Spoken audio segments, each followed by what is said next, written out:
plus votre spermatozoïde est exposé à la lumière, plus il se dégrade. Et donc moins il est de bonne qualité. Si vous voulez remplir une jument, il suffit d'un spermatozoïde. L'idée est de donner des bases et de décomplexer les gens face à la gestion d'un étalon. L'idée est d'apprendre aux gens quelques règles de base et comment ils peuvent, par exemple, déterminer la qualité du sperme d'un étalon, mais aussi comment ils peuvent produire des doses de sperme pour inséminer des juments derrière.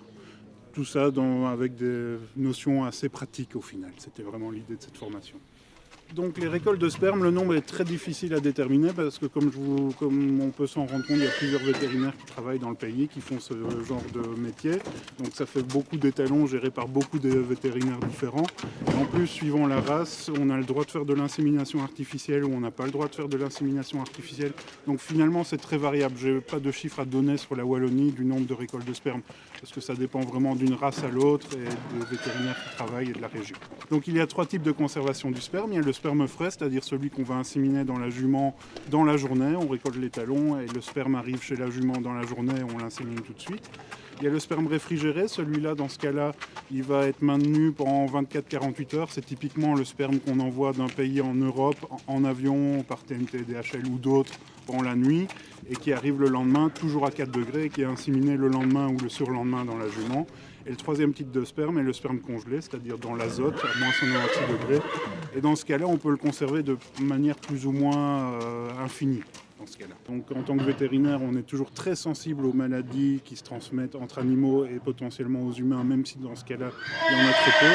Donc il y a tout un aspect sanitaire, donc une surveillance de la propreté des locaux, de la propreté des installations, mais aussi une surveillance des animaux eux-mêmes, c'est-à-dire de les maladies qu'ils pourraient avoir ou qu'ils ont et de leur évolution.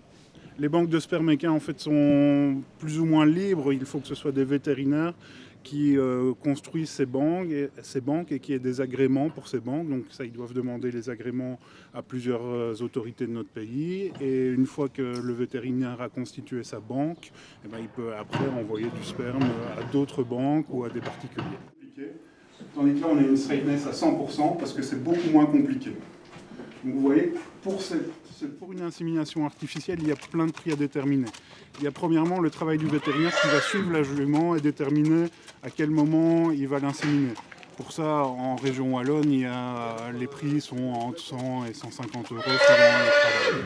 Et puis après, il y a le prix de production du sperme, donc toutes les manipulations de gestion du sperme, de dilution du sperme. Ça dépend aussi beaucoup d'un centre à l'autre et beaucoup du type de sperme. Si on fait du sperme congelé, ça coûte beaucoup plus cher que si on fait du sperme frais pour des raisons techniques de beaucoup plus de manipulation. Et donc là, on peut aller du simple au double. On peut aller de 100 à 500 euros. C'est vraiment très très large.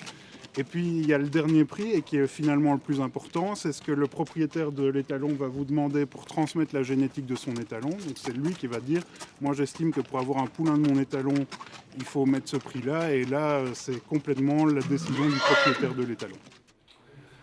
Est-ce que vous avez des questions ?